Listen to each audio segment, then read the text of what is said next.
Asalaamu calaykum waraxmatullaahi wabarakaatu. Waa walaashiin Kalsan Cooking Channel oo caawa idiin wado wax yar oo doolasho ah oo maasha Allah ku samaysan kartid burjikada ama gaaska.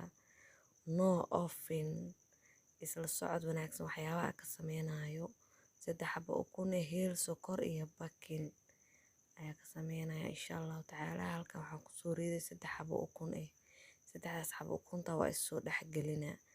Marka isoo dhexgeliyo oo si fiican isku soo dhexgeliyo casaan isku bedesho cadaan micnaha isaas u xumbeeso waxaa ku soo darsaneynaa saliid qaandada yariista 3 litir oo saliid ah ayaa ku soo darsaneynaa insha Allah. Waa doolasho yar oo fudud. Caawa inta fiidsanaysid ka soo tuur casiriyada ka soo tuur. Qaandadii 3aad ku daray. Qaandadii 3aad markaa ku daro haddana waxaa ku soo daraya insha Allah tacaala bakin.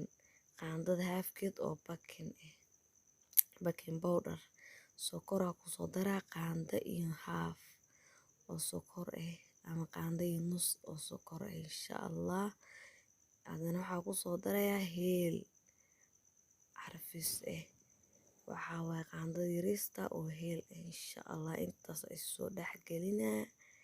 Marka intaas si fiican isku soo dhexgelin waxaa ku soo darsaneynaa bur insha Allah. Bakeeri bur ah.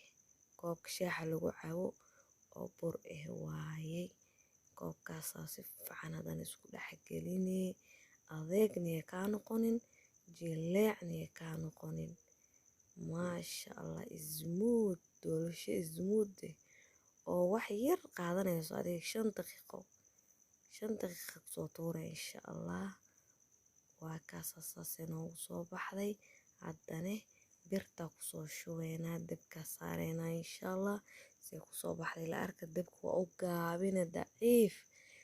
Dab hoose yal rabo. Haddana waa kana saanay ku soo baxday. Kor waa gedina hadda. Waa soo dejiye saasi u qurux badan tahay kor iyo hoos. Korna waa taas hoosna waa taasa. Haddana waa soo jarjaray 4 xabo ka soo dhigay. Waa wax yar oo maasha Allah smooth ah smooth. Maasha Allah tabaarakallah. Wax yar waay ka soo tuur ka soo tuur. Saxaabta qaaliga see you again. Bye bye.